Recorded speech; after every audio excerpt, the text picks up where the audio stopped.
नमस्ते दोस्तों, एक बार फिर से आरवी कोचिंग क्लासेस में आपका हार्दिक अभिनंदन है। अपना चैप्टर चल रहा था 4.2 जिसमें अपन अध्याय कर रहे थे सारणिक का। सारणिक में कुछ क्वेश्चन अपन ने कर लिए हैं। अभी जो क्वेश्चन है अपना 3 तक हो चुके हैं। अभी जो क्वेश्चन है वो 4 नंबर क्वेश्चन है जिसमें 2 क्वेश्चन है और इसमें 2 क्वेश्चनों में पहला जो क्वेश्चन दिया गया है उसमें अपने को बोलना है कि सारणिकों को प्रयोग करके, सारणिकों का प्रयोग करके 1, 2 और 3, 6 को मिलाने वाली रेखा का समीकरण ज्ञात कीजिए। तो पहले बच्चों अपने को क्या करना है, इसके रेखा के समीकरण ज्ञात करनी है। और समीकरण शब्द का मतलब समझ गए होंगे कि बीच में जब भी 2 वैल्यू होंगी तो कोई ना कोई समता का चिन्ह जरूर होगा, तो वहां पर समीकरण बनेगा। तो सबसे पहले ये देखिए कि अपने सारणी में अभी त्रिभुज का क्षेत्रफल यूज किया था पीछे वाले क्वेश्चन में। वो यदि क्षेत्रफल का सूत्र अपन लगाएंगे तो अपने पास एक अन्य बिंदु की भी जरूरत पड़ेगी। तो अभी अपने पास 2 बिंदु हैं, तो एक अन्य बिंदु अपन मानेंगे। ठीक है, तो यहाँ पर सबसे पहले लिखेंगे हल में, ठीक है, माना कि L कोई रेखा, L कोई क्या है, रेखा, जिस पर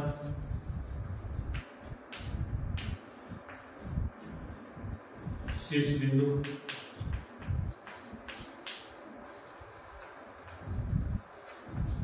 ए का पहला एलिमेंट लिख दोगे 1, 2, B, 3, 6 और कोई अन्य क्या मान लिया P, X, Y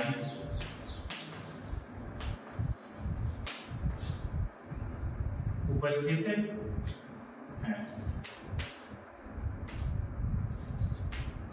जो एक ही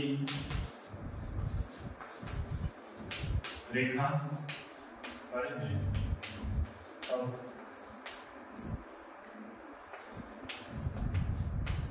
संरेख, ठीक है, एक ही रेखा पर है तो संरेख है, इसका मतलब ये संरेख है। क्यों, देखिए ये कोई लाइन है, इस पे कोई बिंदु A है जिसके निर्देशांक क्या अपने पास 1, 2, B के निर्देशांक अपने पास क्या है 3, 6 और C के निर्देशांक अपने पास में X, तो X, Y अपन ने P मान लिया, P मान ले, C मान ले, P मान ले, ठीक है। तो P के हो गए, तो एक ही रेखा पर होंगे, संरेख होंगे, तब अपन जानते हैं कि त्रिभुज का जो क्षेत्रफल होता है वो 0 के बराबर होते हैं। तो अपन कह सकते हैं तब त्रिभुज का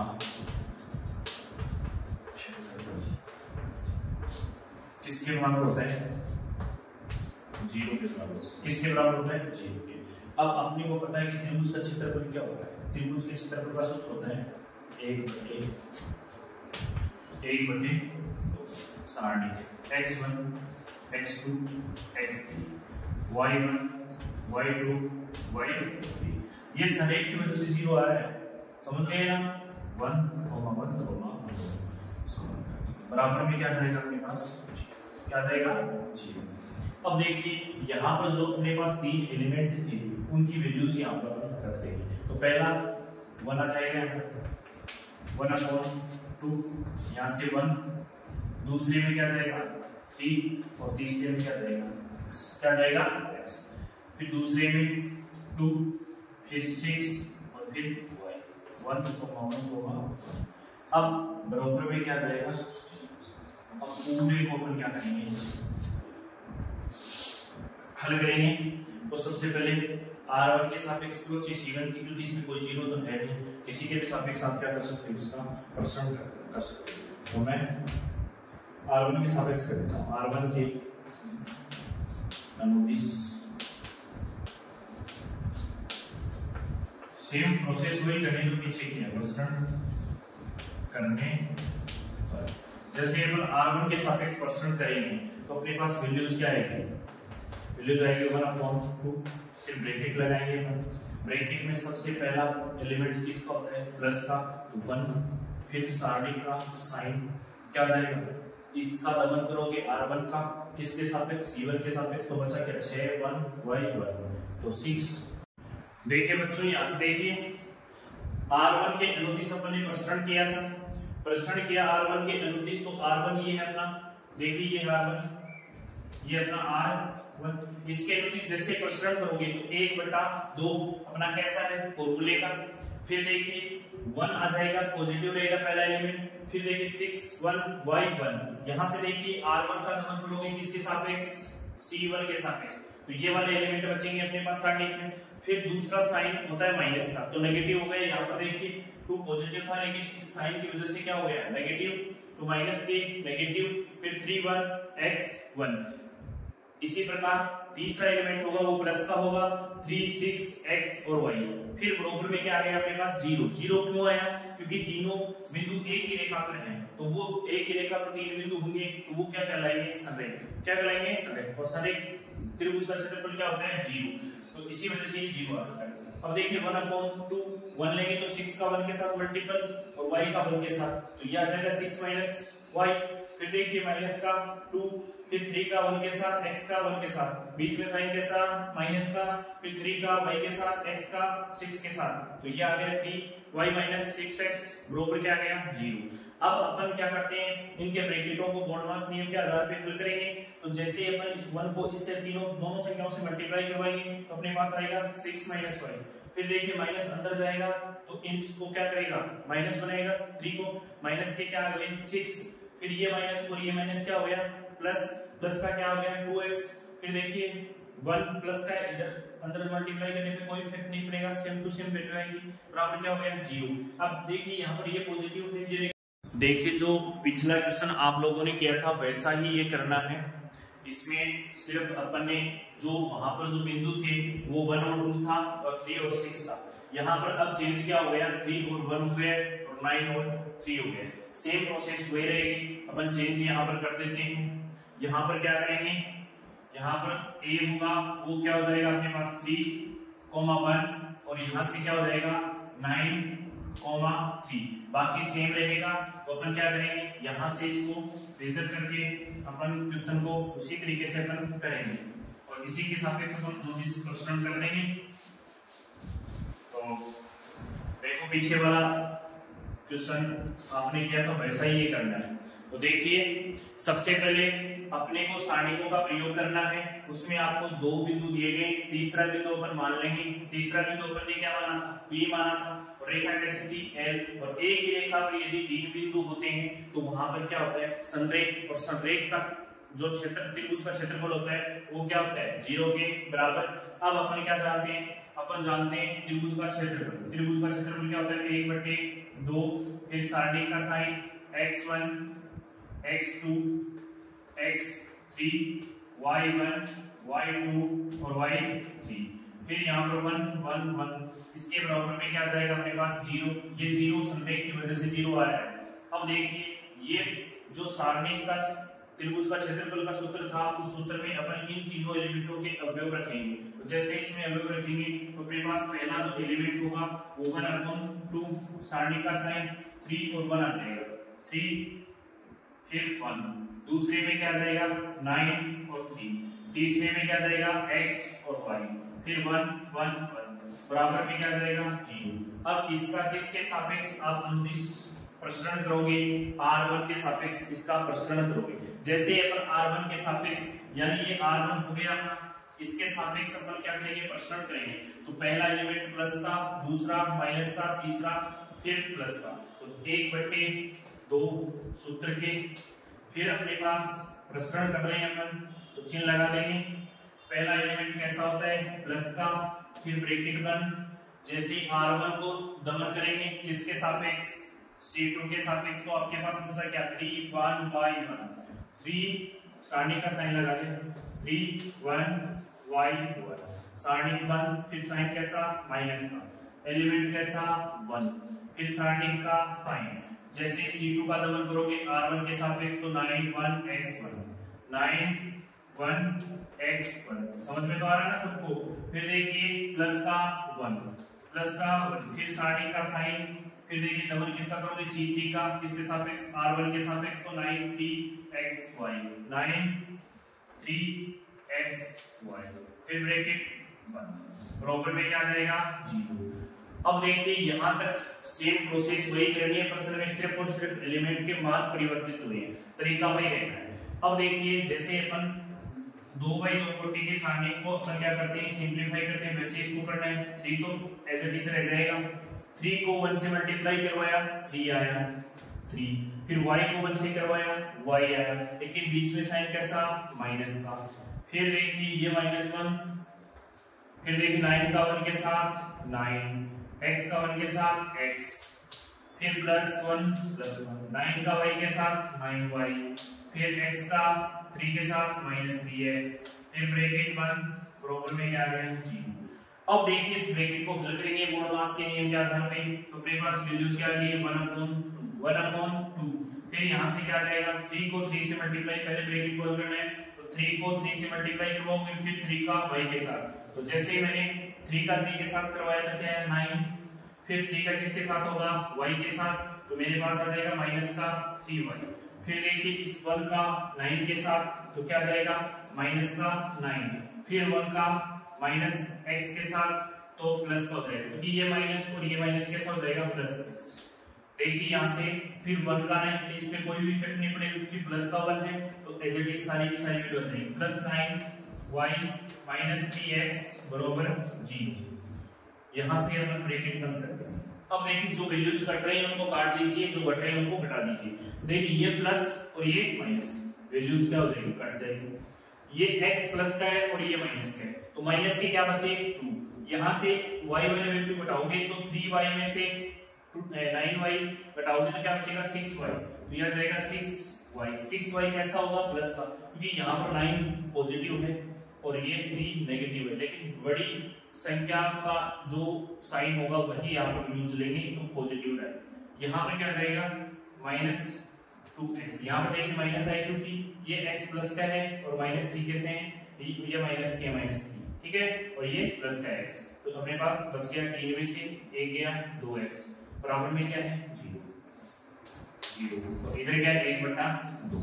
अब देखिए जैसे पीछे वाले क्वेश्चन में अपन ने उभयनिष्ठ वैल्यूज ली थी, तो उसी प्रकार से इसमें से भी उभयनिष्ठ क्या ले लोगे 2 लोगे, तो जैसे 2 लोगे तो अपने पास 1/2 × 2, यहां से क्या बचा 3y - x बराबर 0। इस 2 से इस 2 को क्या काट दिया, तो अपने पास अतः रेखा L का समीकरण है। क्या आ गया समीकरण अपने पास, समीकरण आ गया अपने पास 3y - x बराबर 0। ये अपना क्या हो गया ये हो गया अपना आंसर। तो आशा करता हूँ ये क्वेश्चन भी आपको अच्छे से समझ में आया होगा, तो वीडियो को ज्यादा से ज्यादा आप शेयर कीजिए और इस क्वेश्चन को नोट डाउन कीजिए, क्योंकि सेम प्रोसेस वही है जो आपने पीछे वाले क्वेश्चन में की थी, तो नीचे नोट डाउन कीजिए।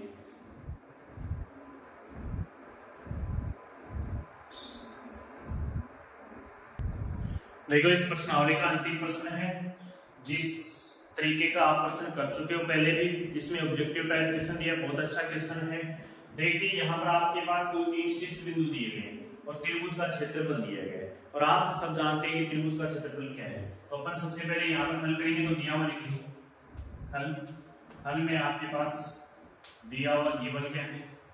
जैसे अपन बड़े वाले क्वेश्चन में यदि आ जाए तो इसको कैसे करेंगे, ऑप्शन तो आप बता सकते हो, ये बी ऑप्शन आएगा, लेकिन कैसे आएगा वो देखो। देखिए दिया हुआ त्रिभुज के शीर्ष बिंदु, किसी त्रिभुज के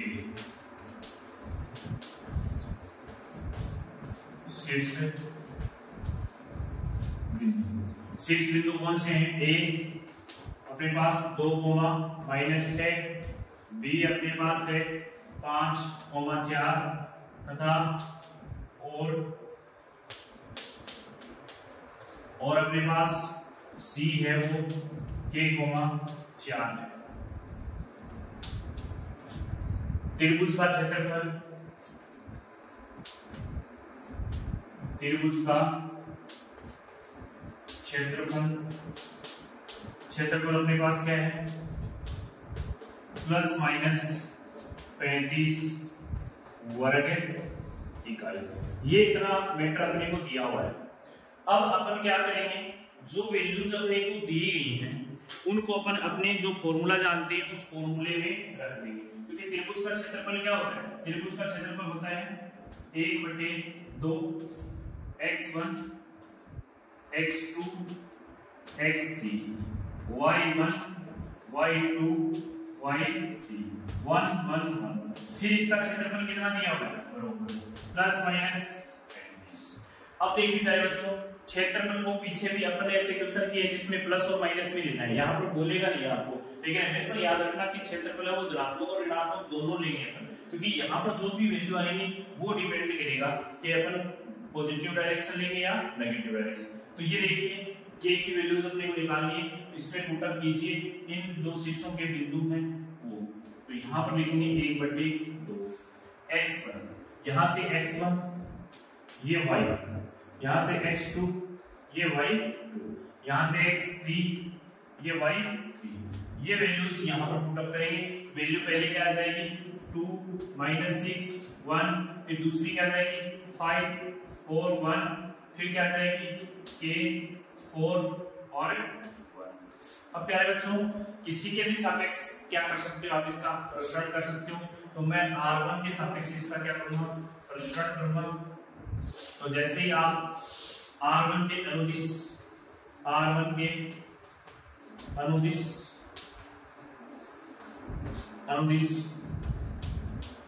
प्रसरण करने, जैसे आप r1 के सापेक्ष अनुदिश प्रसरण करोगे तो आपके पास ये वाली वैल्यूज होंगी, उसमें क्षेत्रफल 1/2, फिर अपने पास ब्रैकेट, पहला एलिमेंट कैसा होगा प्लस का तो 2 आ जाएगा, फिर सारणी का साइन, r1 का दमन करोगे c1 के सापेक्ष ये हो गया r1, तो r1 का c1 के सापेक्ष दमन करोगे तो 1 4 1 1 4 1, तो आपके पास 4 1 4 1 ये वाली वैल्यूज आ जाएंगी। फिर ये माइनस है तो सूत्र का माइनस और ये माइनस क्या हो जाएगा प्लस, क्योंकि देखिए पहला होता है प्लस दूसरा होता है माइनस, लेकिन पहले से ऑलरेडी माइनस है तो ये माइनस और सूत्र वाला माइनस क्या हो जाएगा प्लस, फिर ये प्लस है तो ये हो गया प्लस का 6। फिर यहाँ से c2 का दमन करोगे r1 के सापेक्ष 5 1 k 1, फिर देखिए अपने पास c3 का अपन दमन करोगे r1 के सापेक्ष तो अपने पास क्या बचेगा प्लस 1, सारणी का साइन क्या बचा अपने पास 5 4 k और 4, फिर 1 प्लस माइनस 35। ये अपने को क्षेत्रफल दिया गया। अब इसको हल करेंगे, अपने पास वैल्यूज क्या आएंगे 1/2, जैसे इस 2 को इस 4 से मल्टीप्लाई करवाओगे 1 को और इस 4 को इससे, तो अपने पास क्या आ जाएगा 4 - 4, ये तो पूरा ही 0 हो जाएगा। फिर प्लस 6, इसको 5 से तो 5 k को 1 से माइनस है, इधर से देखो प्लस 1, इधर से देखो k को k से, देखो k को इस 4 से और 5 को इससे, तो ये हो जाएगा 20 5 20 माइनस 4 ब्रैकेट 1, फिर बराबर प्लस माइनस 35, यहाँ पर ब्रैकेट बंद कर देंगे। ठीक है, अब देखिए ये तो हो जाता है 0, तो लिख देंगे 1/2, पहला एलिमेंट होगा वो 0, दूसरा देखिए 6 को 5 से गुणा करवाते हो तो प्लस का 30, 6 को माइनस k से करवाते हो तो माइनस का 6k, फिर प्लस 20 हो जाएगा। 1 को 20 से करवाओगे तो 20, 1 को -4k से करवाओगे तो माइनस का 4k, फिर ब्रैकेट बराबर प्लस माइनस है 35। देखिए अब यहाँ से अपन यहाँ पर हल कर रहे हैं इसको, ये कर देंगे। देख 30 और 20 क्योंकि दोनों पॉजिटिव है जुड़ जाएंगे तो अपने पास कितने हो जाएगा 1/2, फिर ब्रैकेट में आ जाएगा अपने पास 50, क्या जाएगा 50, फिर देखिए -6k और -4k तो हो गया माइनस का 10k बराबर प्लस माइनस 35। यहां तक सबको समझ में आया होगा। देखिए इन दोनों में से कॉमन अपन क्या ले लें, कॉमन क्या ले लें ताकि इस 2 से काट लें। यदि मैं 2 कॉमन लूंगा तो अपने पास वैल्यूज क्या आएगी, मैं इस 2 को हटा देता हूं। तो यहां से अपन इसको हल करेंगे इधर से, यहां से तो अपने पास क्या आएगा, देखो यहां से मैं इसको हटा देता हूं, चलो मैं गुणा करवा देता हूं। तो अपने पास इधर क्या बचेगा 25, क्यों बचा, इस 2 का 50 में मैंने भाग दे दिया तो 25 बचा, इसमें भाग दिया तो माइनस का 5 के इधर बचा प्लस माइनस 35। जैसे ही मैं इस 25 का पक्षांतरण करूंगा या प्लस यदि आप पॉजिटिव साइन लेते हो, ठीक है, तो ये 35 इधर लेके आओगे प्लस वाले, तो जैसे 35 इधर लेके आओगे तो 35 हो जाएगा माइनस का, तो 25 माइनस 35 बराबर 5 के कैसा हो गया प्लस का, क्यों हो गया, क्योंकि 5 के का मैंने पक्षांतरण कर दिया है और इधर प्लस वाले को इधर लेके आ गया, तो मेरे पास इधर क्या बचा, इधर बचा मेरे पास देखिए 10, कितना बचा 10, वो भी माइनस का, और इधर बचा 5, तो इससे ये काटा तो माइनस का 2, एक वैल्यू तो आ गई मेरे पास माइनस का 2, एक वैल्यू आ गई माइनस का 2। दूसरी बार यदि मैं यहाँ पर साइन कैसा लेता हूँ, नेगेटिव लेता हूँ, कैसा लेता हूँ नेगेटिव, तो यहाँ पर देखिए साइन में यदि नेगेटिव लेता हूँ तो मेरे पास वैल्यूज आएगी वो ये 35 कैसा हो जाएगा प्लस का हो जाएगा। जैसे ही प्लस का होगा तो यहाँ पर आपके पास ये दोनों जोड़ोगे तो 60 हो जाएगा, फिर भाग दोगे तो देखो यहाँ पर मैं बता देता हूँ एक छोटा सा, जब आप क्या लेते हो नेगेटिव लेते हो, क्या लेते हो नेगेटिव, तो नेगेटिव लोगे तो नेगेटिव लेने, जैसे नेगेटिव लेते हो तो आपके पास वैल्यूज क्या आएगी 25 प्लस 35 बराबर 5 के, क्यों आया कि ये 35 माइनस का इधर लिया तो ये प्लस का हो गया और 35 और ये 25 जुड़ के कितने हो गए 60 बराबर 5 के, 5 से काटा तो 12 के की वैल्यूज क्या गई 12, ये के का माना, एक प्लस का 12 दूसरा माइनस का 2, तो दोनों कैसे हैं, देखिए इसमें 12 आ रहा है लेकिन माइनस 2 नहीं आ रहा, इसमें माइनस 2 आ रहा है लेकिन 12 नहीं आ रहा, यहाँ पर माइनस 12 आ रहा है लेकिन अपना क्या है प्लस का 12, तो इसका मतलब प्लस 12 और माइनस 2, ऑप्शन कौन सा आ जाएगा डी, ऑप्शन कौन सा आ जाएगा डी। तो आशा करता हूँ इस प्रश्नावली को आपने अच्छे से समझा होगा। प्रश्नावली का समापन हो चुका है, कल की जो वीडियो जो क्लास रहेगा उसमें अपन पढ़ेंगे 4.3। वीडियो को ज्यादा से ज्यादा शेयर कीजिए। देखिए करना क्या है, सबसे पहले आपको त्रिभुज के शीर्ष बिंदु दिए गए उसको क्षेत्रफल के बराबर रखोगे, क्षेत्रफल आपके पास दिया हुआ है जिसको आपको पॉजिटिव और नेगेटिव करना है, फिर आपके पास R1 के अनुदिश प्रसरण करना है, जैसे अपन ने पीछे के क्वेश्चनों को प्रसरण किया था वैसे ही इसका प्रसरण करने है, फिर प्लस माइनस आ गया। अब अपने पास एक बार आप धनात्मक चिन्ह लोगे, जैसे ही आपने धनात्मक चिन्ह लिया तो ये 35 प्लस का लिया आपने, तो जैसे ही 35 प्लस का लिया तो पक्षांतरण कर दिया मैंने यहाँ पर, तो 35 कैसा हो गया माइनस का, और इस 5k का मैंने पक्षांतरण किया उधर, तो ये भी क्या हो गया पॉजिटिव नेगेटिव से। अब यहाँ पर आपके पास 35 में से 25 घटाने पे माइनस का 10 बचा, इधर आपके पास 5 के था, 5 का दोनों में भाग लगा तो इधर आपके पास -2 बचा, k की वैल्यू पहली वैल्यू आ गई। दूसरी वैल्यू ऋणात्मक साइन लेने पर इधर से पक्षांतरण किया -35 का तो कैसा हो गया प्लस का, और ये 5 के माइनस के थे जो प्लस के हो गए पक्षांतरण करने पे 5 का भाग जैसे ही आप 60 में दोगे तो 12 बन जाओ 60, तो 12 किसकी वैल्यू आ गई k की। तो इस प्रकार से आपके पास जो राइट आंसर होगा वो डी ऑप्शन होगा 12, -2। आशा करता हूँ वीडियो आपको अच्छा लगा होगा, तो ज्यादा से ज्यादा अपने दोस्तों तक शेयर कीजिए। जय हिंद जय भारत।